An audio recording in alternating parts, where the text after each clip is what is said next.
cuando quiera. Bueno, gloria al Señor. Yo voy a continuar con el tema que ya he tratado, creo que hace unos 15 días atrás, titulado El Dios Justo. Amén. El Dios Justo. Entonces, voy a continuar dándole desarrollo a los dos últimos puntos que continúan. Ya vimos uno la vez pasada. Ese punto número 1 fue Dios es justo y la justicia y la rectitud son el fundamento del trono de Dios. Ese fue el primer punto. Usted de pronto recordará. Los que escriben y llevan muy bien orden en esto, recuerden, a veces se quedan temas así a 15 días, colóquele fecha, ¿verdad? Continúa más adelante, para que usted pueda llevar como el hilo de los temas que vamos mirando a veces, y hay un lapso de tiempo entre una parte y la otra. De modo que creo que es la segunda parte, la que vamos a ver ahora, el Dios justo, y creo que esos dos últimos temas esos dos últimos puntos los vamos a desarrollar con respecto a este tema, el Dios justo. Permítame volver a leerle la introducción de este tema para poder abordar el segundo punto de este tema. Amén. Dice, el Dios justo. Y hablar precisamente de que Dios es justo se ha convertido, hermano, de alguna manera en algo en lo que mucha gente no tiene en cuenta lo que significa el hecho de que Dios es justo, y constantemente quizá nos encontramos pecando con nuestra boca cuando de circunstancias adversas se trata, y mucha gente dice, no es justo. Dios no es justo, y sin darnos cuenta estamos pecando contra Dios, estamos pecando contra la justicia de Dios y lo justo que es Dios, porque, hermano, Dios es soberanamente justo, y hablar de esta manera quizá en muchas ocasiones no escapamos de pecar contra Él. Uno de los atributos de la naturaleza de Dios que a menudo cuestionamos es el hecho de que Él es justo, en todo el sentido de la palabra, hermano. Él es justo en todo lo que hace, Él es justo en todo lo que habla, Él es justo en todo lo que determina, Él es justo en sus juicios, Él es justo en todo, absolutamente. Y debemos tener cuidado porque como seres humanos, hermano, seamos creyentes o no, pecamos contra Dios cuando, por causa de eventos que suceden alrededor de nuestra vida, a veces inclusive se le atribuye a Dios como si Él fuera el promotor de quizá las consecuencias, ¿verdad?, de nuestros propios actos que afectan nuestra vida, y de paso consecuencias que afectan también la vida de los demás a nuestro alrededor. La única fuente veraz, hermano, para darnos cuenta nosotros de la justicia de Dios es la Biblia, son las Escrituras. De ahí que el Señor Jesús decía que era necesario que nosotros mantuviéramos siempre cerca de las Escrituras, porque ellas son las que dan testimonio de Él, dan testimonio del Señor. Las Escrituras, ellas constituyen el testimonio supremo de la verdadera naturaleza de Dios, y sobre la cual todo ser humano vamos a ser juzgados. Entonces, basado en eso que acabo de decir, hermano, continuaré entonces dando desarrollo a este tema, y el punto número 2 diría entonces de la siguiente manera: Dios es justo, y cuando Adán y Eva pecaron, la justicia de Dios no podía pasar por alto. Dios es justo, y cuando Adán y Eva pecaron, la justicia de Dios no podía pasar por alto. Indefectiblemente, nombrar esos dos personajes, Adán y Eva, nos debe llevar al entendimiento, hermanos, de que se trata de los seres humanos. Adán y Eva fueron los primeros seres humanos creados por Dios, ¿verdad?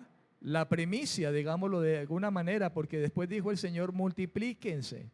Les dio esa bendición de multiplicarse. Pero Adán y Eva son los seres humanos, hermano, que nos representan. Y Dios es bueno y es justo. Y cuando se trata de ello y recordamos a Adán y Eva con su pecado contra Dios, hermanos, sin lugar a dudas, nosotros debemos de pensar en que la justicia de Dios no podía pasar por alto frente a lo que ellos hicieron en contra del mandamiento, un único mandamiento que Dios le dio a esos seres humanos. Para muchas personas, lo que ocurrió en el Edén no les parece tan grave. De hecho, a veces cuando uno le comparte el evangelio a algunas personas y uno se va hacia los primeros padres y nombra a Adán y Eva, muchos no ven, hermano, en esto el significado, la responsabilidad, lo serio que es. No sé si es que a lo mejor por el hecho de que desde muy pequeños la religión nos enseñó acerca de Adán y Eva, que se comieron la manzana y con dibujitos, y nos levantamos como niños viendo dibujitos, que Adán y Eva, que la serpiente, y entonces como que le restamos idea a eso, porque desde muy pequeños no nos mostraron la gravedad, ¿verdad?, de lo que pasó en ese paraíso que Dios había puesto, en ese huerto, en ese jardín. La verdad es que yo digo que el mismo enemigo se ha encargado de que no se pueda ver con la suficiente seriedad, responsabilidad, hermano, y la gravedad de lo que pasó en ese lugar. Y por eso, cuando uno le habla a las personas acerca del Edén, lo que pasó allí, la gente no lo ve con importancia, ni lo ve tan grave. Es más, el pecado se ve como alguien que todo el mundo hace lo mismo, pero es que todo el mundo peca, todo el mundo roba, todo el mundo desobedece a los padres, todo el mundo se llega a robar algo, todo el mundo llega a decir una mentira y aumentan la palabra piadosa, una mentira blanca, ¿verdad? Todo el mundo llega a mirar una mujer y como la mujer es lo más lindo que Dios hizo, entonces hay que admirarla. Y entonces quieren adornar el pecado y la lujuria que hay en el corazón, que de hecho Jesús habló de eso, lo serio que era. Él dijo, si miras una mujer y la codicias en tu corazón, si la miras con lujuria, ya eres un adúltero y has invalidado la ley, has infringido la ley. De manera mejor dicha, no invalidar, sino infringir la ley. Y eso, hermano, Satanás se ha encargado de que el pecado se ha visto como algo tan natural en nosotros los seres humanos, y la verdad es que es natural, es la naturaleza pecaminosa y caída que tenemos, pero digo que lo ven tan natural por el hecho de que no, eso está allí en nosotros y Dios sabe eso. Y todos vamos a ir al cielo. Muchas personas lo dicen porque Dios es bueno y porque yo también soy una buena persona, etcétera, etcétera, etcétera. Pero hermano, cuando hablamos del pecado tan grave, hermano, que de hecho es grave, debemos considerarlo desde el punto de vista del cielo, porque es que en el cielo no cabe el pecado, ni va a caber el pecado.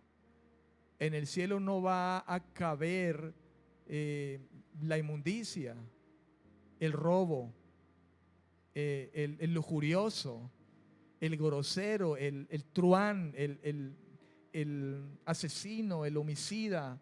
No va a caber ahí. Porque si cupiera en el cielo todo esto, entonces en vano el Señor nos dijo: santifíquense, apártense de la maldad. Y no tendríamos necesidad de estar arrepintiéndonos de nada, porque pues de igual manera en el cielo hay cabida. Es por eso que el ser humano, hermano, y nosotros también los creyentes, ¿verdad? Que estamos en esta carne, y la Escritura nos exhorta a no darle lugar a esa carne, ¿verdad? Para pecar. Nosotros debemos de tener claro, hermano, aún en esa condición de tener la gracia de Dios, de considerar siempre el pecado, hermano, no vista desde la perspectiva terrenal. Porque inclusive a veces creyentes llegan a decir: no, pero es que somos humanos y pues pecamos.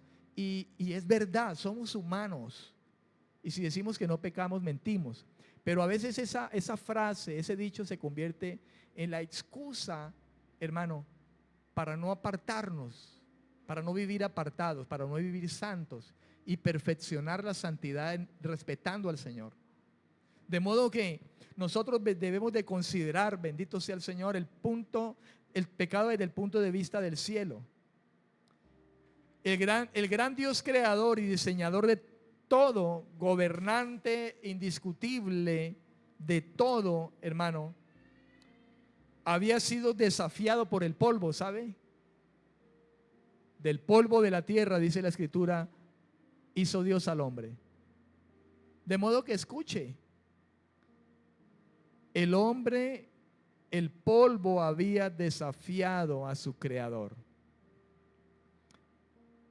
El gobernante, el diseñador, el creador de todo, fue desafiado por el polvo con el que él mismo había formado al hombre. Porque eso somos nosotros, hermano. Polvo, barro.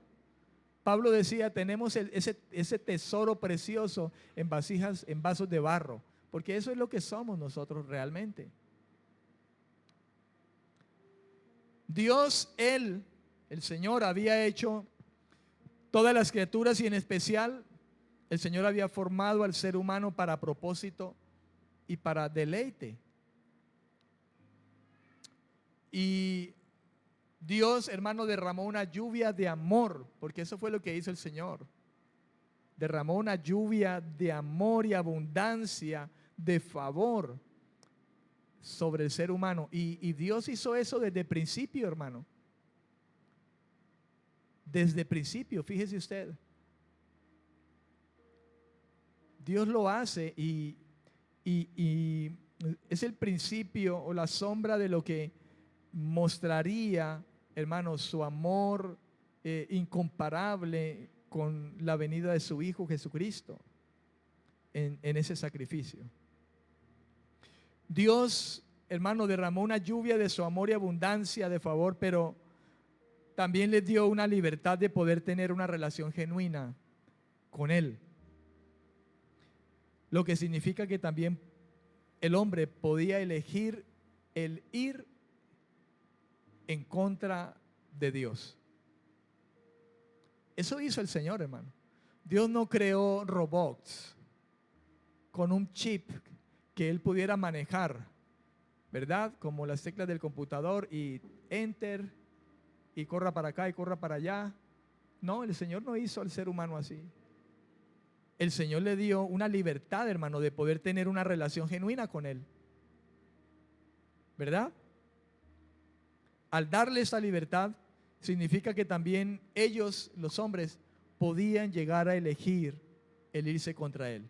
Y efectivamente pasó. Y de ahí que la Escritura dice que ellos pecaron, porque ellos eligieron el ir contra Dios. Cuando Satanás vino, se pusieron al lado de Satanás y sus argumentos. Pero el argumento de Dios lo dejaron a un lado. ¿Cuál fue el argumento de Dios? Las palabras de Dios: el día que comas de ese árbol del conocimiento del bien y del mal, morirás. Esos fueron los argumentos del Señor. Pero ellos eligieron el ir en contra de Él. Dios les dio a los hombres mandamiento. En Génesis 2:16 capítulo 2, versículo 16 al 17, recordemos lo que dice la escritura, dice, y mandó Jehová Dios al hombre, escuche, mandó, mandamiento, Jehová Dios al hombre, diciendo, de todo árbol del huerto podrás comer, pero, ahí hay un pero del árbol del conocimiento del bien y del mal no comerás, porque el día que de él comas, ciertamente morirás. Amén. Ciertamente morirás. Dios les dio un mandato específico. Él dijo, este árbol representaba, hermano, la autonomía humana. Hablar de autonomía significa que Dios le había dado la capacidad de tomar decisiones propias y de responsabilizarse de las consecuencias de sus actos. Eso fue lo que hizo el Señor. Dios les dio autonomía, le dijo, vea, de todo árbol que hay aquí comerán. ¿Verdad? Pero de aquel árbol del conocimiento del bien y del mal no comerás, porque el día que de él comas, morirás. De modo que Dios le dio autonomía al hombre. Dios le dio la capacidad de tomar sus decisiones propias. La libertad de hacerlo. El albedrío, que a veces nombramos, la palabra. Dios le dio autonomía como la capacidad de que ellos tomaran decisiones propias, pero también de responsabilizarse de las consecuencias de sus actos. Porque Él les dijo, cuando lo hagan, cuando lleguen a hacerlo, morirán.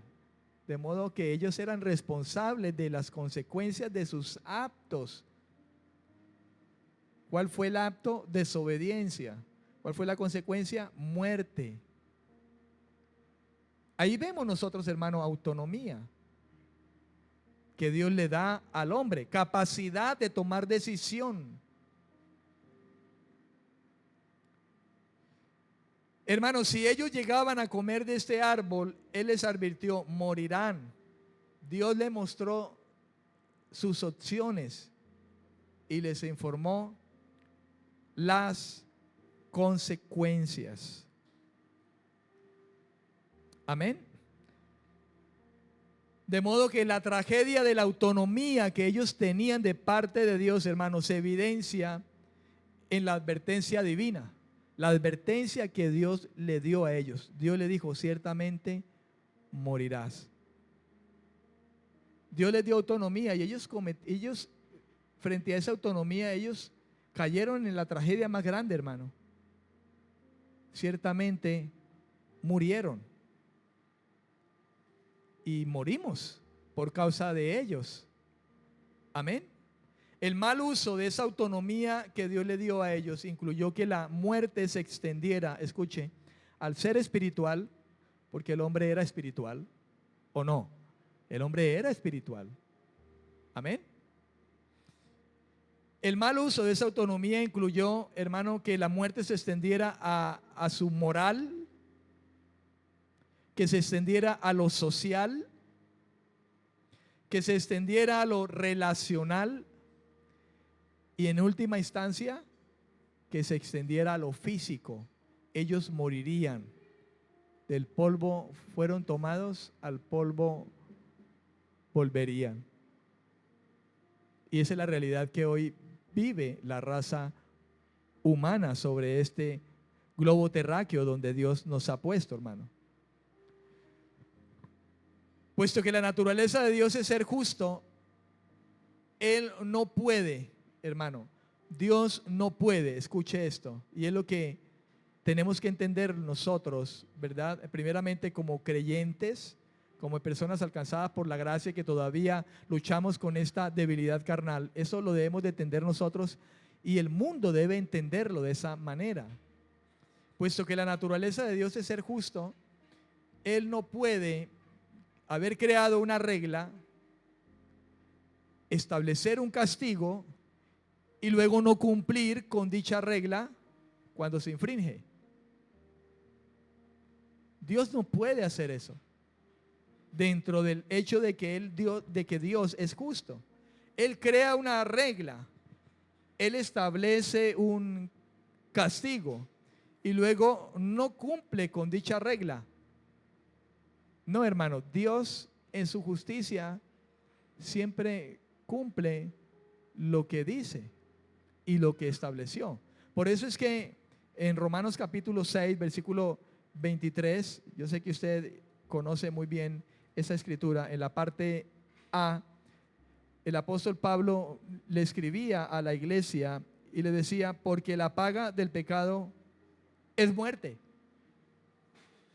La paga del pecado es muerte. Y lo que ese versículo dice, hermano, en otras palabras, es que Dios está pagando con la muerte por el pecado al hombre. Dios está pagando al ser humano con la muerte por su pecado, por su desobediencia, por su errar al blanco, por su errar al mandamiento, porque eso es pecado, errar al mandamiento, errar al pecado, infringir el mandamiento. Primera de Juan capítulo 3 versículo 4. El pecado es infracción de la ley, dice Juan. De modo que cuando Romanos 6:23, el apóstol Pablo, inspirado por el Espíritu de Dios, citando las Escrituras, dice la paga del pecado de la muerte, hermano, está diciendo es que Dios está pagando con la muerte por el pecado. Él la paga. Y de hecho es donde indefectiblemente los seres humanos vamos a ir. La muerte física es para creyentes y no creyentes. Así lo decidió el Señor. Pero Dios nos da gracia en cuanto a la eternidad. Moriremos, pero nos da gracia en cuanto a la eternidad. Indefectiblemente, dice Hebreos 9:27, creo que es, no recuerdo bien el versículo, dice, como está escrito para el ser humano que muera una sola vez y después de esto el juicio.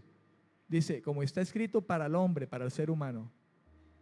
Fíjense que no hace diferencia entre si es creyente, cristiano o si no lo es. Dice, para el ser humano, sea cual sea este, va a morir una sola vez.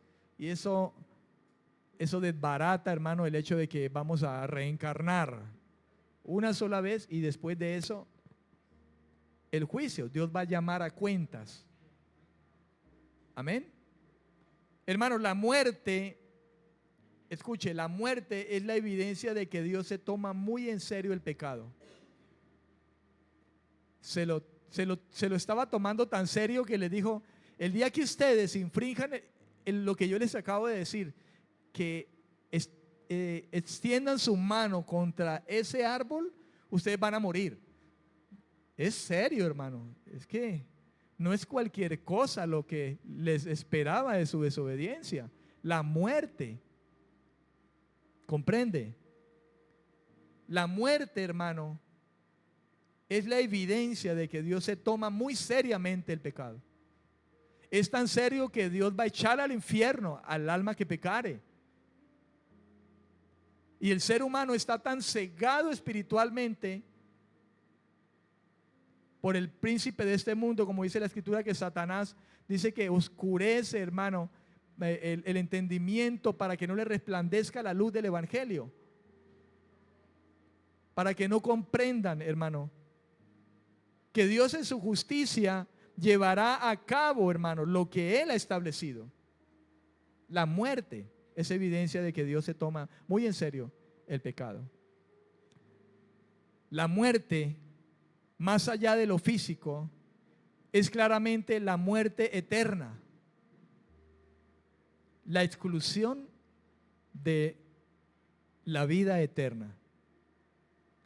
En 2 de Tesalonicenses, capítulo 1, versículo 6 al 10, nosotros podemos, hermano, corroborar lo que le acabo de decir.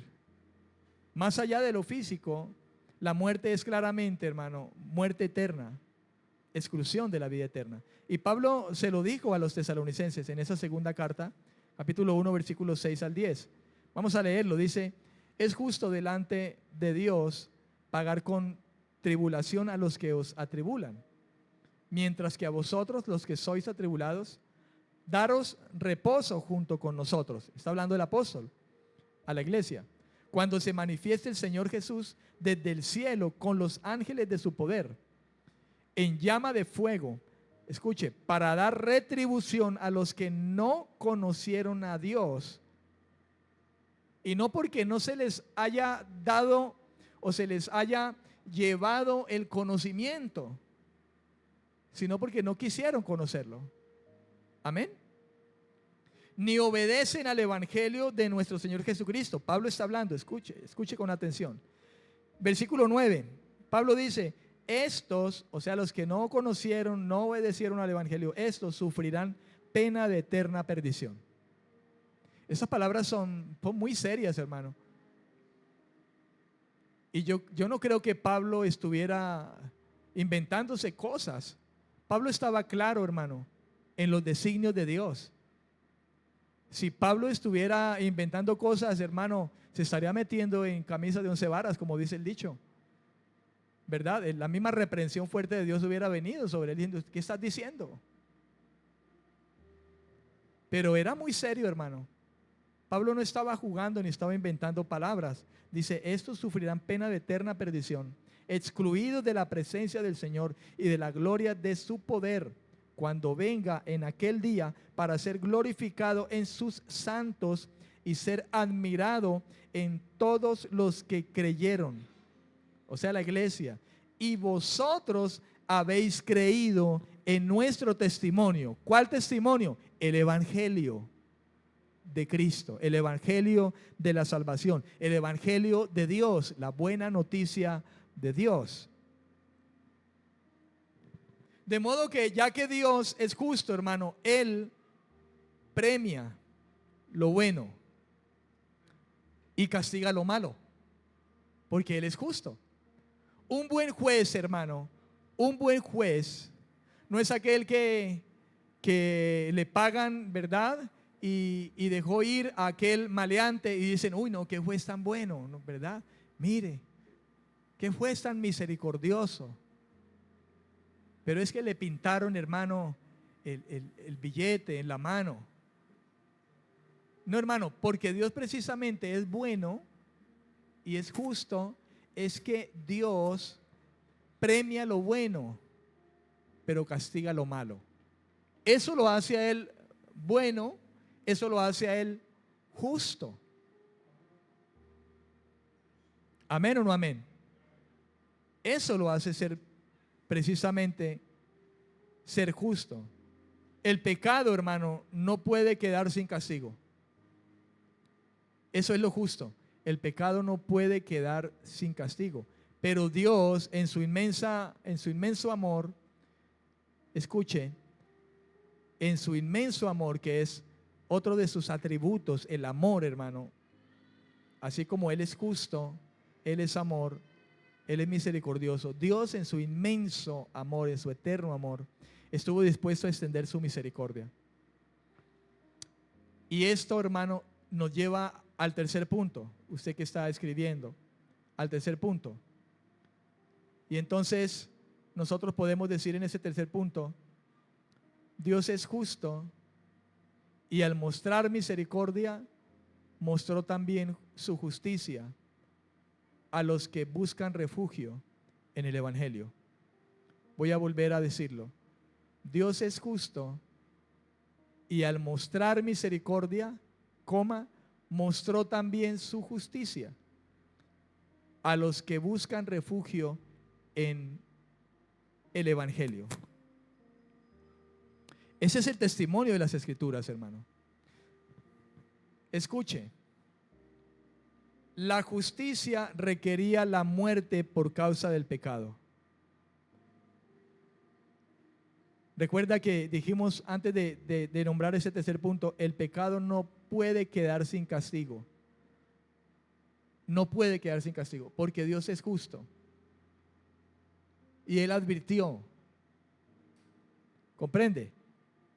De modo que la justicia, hermano, lo justo de Dios requería la muerte por causa del pecado o la infracción del mandato hecho por Dios. Así que entonces la justicia requería la muerte de alguien. El día que ustedes coman de ese árbol, dijo el Señor, morirán. Amén. Ellos iban a morir. Pero usted sabe, hermano, que se habla del protoevangelio, que está ahí escrito, creo que es capítulo 2 o 3 de Génesis. Hay una muestra ahí ya del evangelio, de la buena noticia, de la misericordia y la gracia de Dios. Fíjese usted, pudiéramos hablar en esos términos. Digámoslo así, casi inmediato que el hombre falla al Señor y la misericordia de Dios se manifiesta. Y Dios manifiesta eso cuando revela, hermano, su plan desde el principio, desde el Génesis. Amén.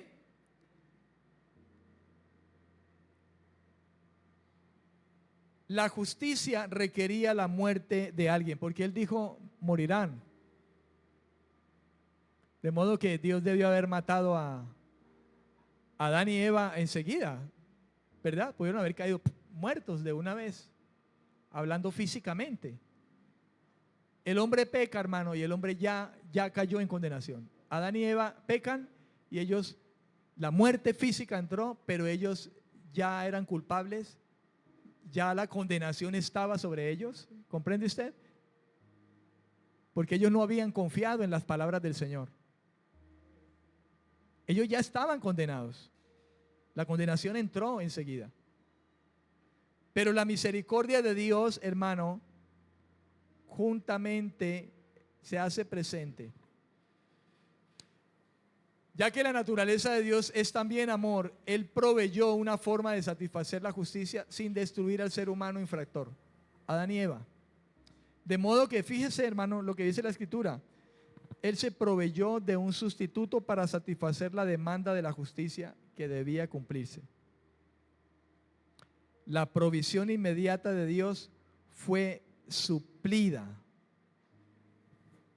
En Génesis capítulo 3, versículo 21, miremos eso, hermano, cómo narra el Espíritu Santo que inspiró a los hombres de Dios a escribir toda la Escritura, como dice la Biblia, ¿verdad?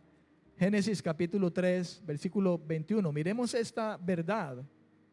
Capítulo 3, versículo 21 dice, y Jehová Dios hizo al hombre y a su mujer túnicas de pieles y los vistió. ¿Ve usted? Y Jehová Dios hizo al hombre y a su mujer túnicas de pieles y los vistió.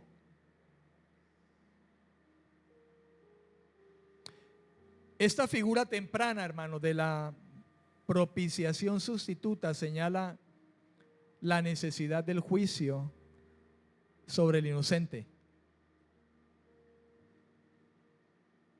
Porque imagínense que el Señor tuvo que matar un animal y el animal era culpable, inocente. El hombre peca y la tierra fue maldita y todo, hermano, la naturaleza toda fue maldita. ¿O no? Toda la creación, por culpa del hombre. De modo que, escuche esto, hay una figura temprana aquí, hermano, de la propiciación sustitutiva. Y esto señala la necesidad del juicio sobre el inocente a fin de proveer cobertura al culpable, el hombre. Adán y Eva hicieron un vano intento por cubrirse a sí mismos con sus propios esfuerzos. Dice que ellos fabricaron como sus propios vestidos para cubrirse. Así dice la Escritura, ¿verdad? Sin embargo, hermano, el orden de Dios proveyó cobertura por medio del sacrificio hecho por Dios mismo. Dios mismo sacrificó, Dios mismo tomó. ¿Comprende? Dios mismo entregó sacrificio y cubrió, vistió, dice, y los vistió. Hizo túnicas de pieles. Amén. Él envió a su Hijo Jesucristo para que Él recibiera el pago que merecíamos. ¿Ve usted? El inocente. Él mató al inocente, porque el juicio de Dios fue sobre Él. Él lo entregó y Él cumplió sentencia con su propio Hijo, al inocente. Amén, amén.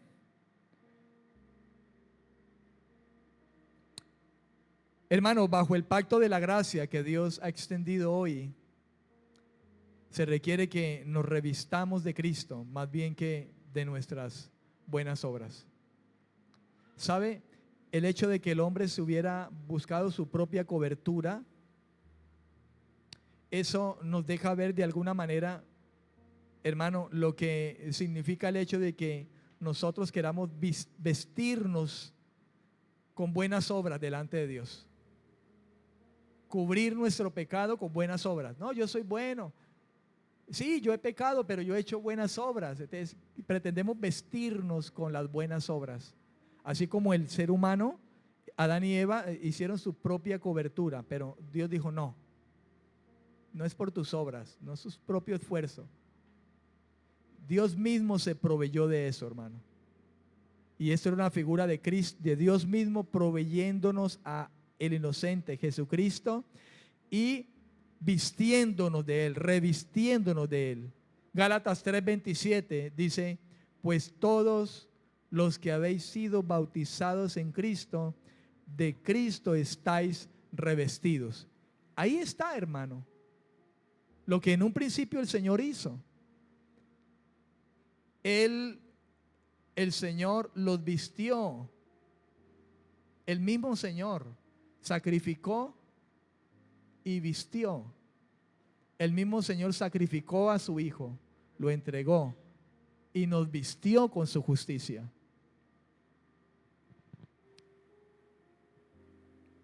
Amén, amén.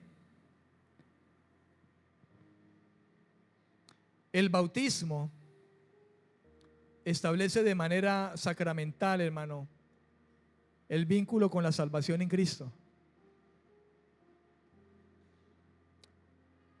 El hombre que murió al lado del Señor, dos hombres, ¿verdad? Dos ladrones, dice la Biblia.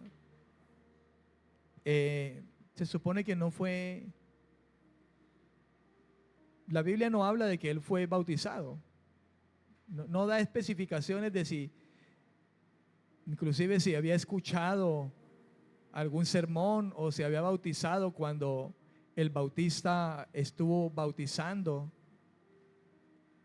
Pero lo que sí podemos deducir es que ese hombre de alguna manera había escuchado al maestro, porque dijo, mira, él no hizo nada malo. O sea, ese hombre sabía quién era el que estaba ahí.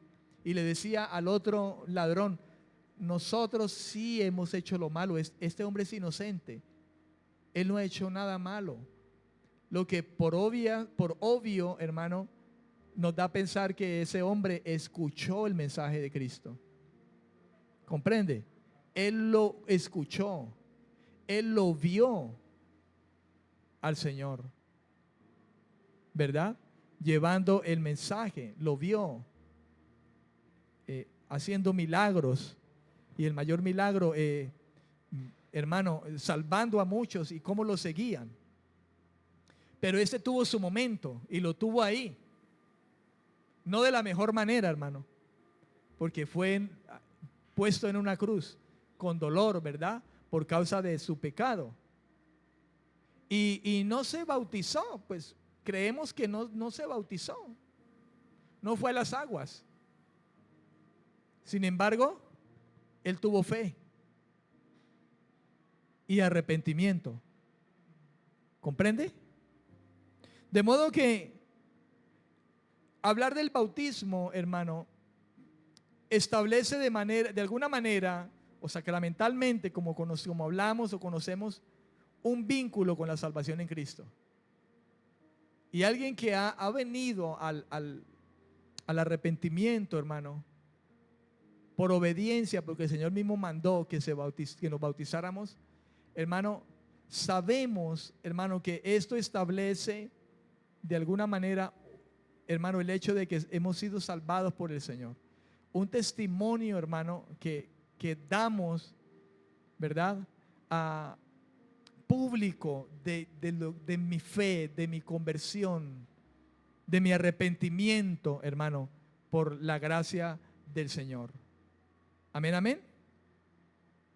No obstante, hay que entender lo siguiente: la esencia, hermano, de hablar de que hemos sido bautizados en Cristo es el hecho de estar sumergidos en Él, escondidos por Dios, en Dios por medio de Cristo. Esto significa el estar en Cristo, porque de hecho mucha gente ha llegado a descender a las aguas sin haber nacido de nuevo. Lo hizo por emoción del momento, porque lo impulsaron, por religiosidad, qué sé yo, fanatismo mismo, porque hay mucha gente realmente, hermano, fanática y que no ha entendido realmente el Evangelio, no ha llegado, hermano, a ser intervenido por el poder de Dios para ser nacido de nuevo. Y hay gente que llega, hermano, a sumergirse en un río sin comprender realmente. Pero eso no invalida el hecho de que nosotros tenemos que bautizarnos. Literalmente tenemos que ir a las aguas porque Dios lo hizo y Jesús mandó que se hiciera.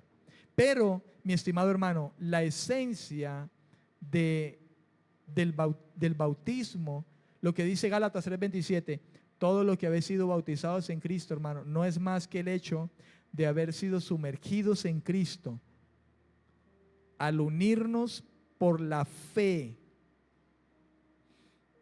en el hecho de la muerte y la resurrección de Cristo para una nueva vida, escuche, que comienza aquí y ahora. Una nueva vida que comienza aquí y ahora.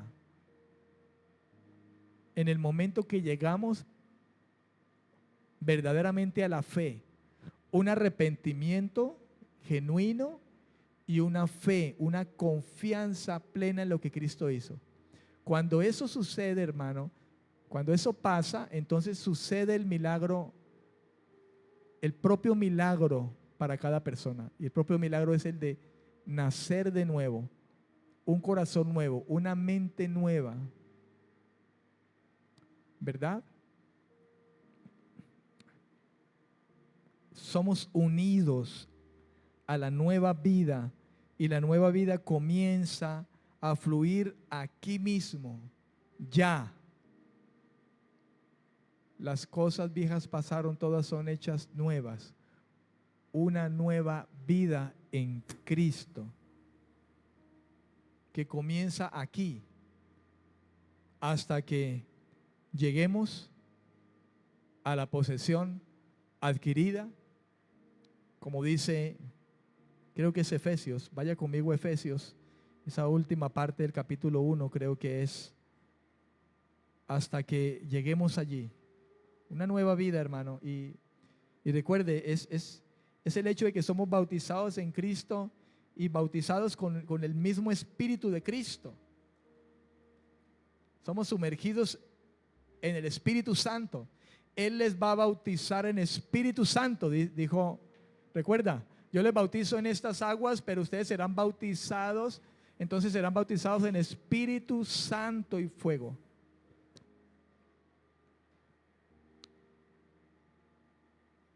Efesios capítulo 1, 14 dice, hablando del Espíritu Santo, dice, el Espíritu Santo de la promesa, dice el versículo anterior al finalizar, que es las arras de nuestra herencia, la garantía o el adelanto de la herencia.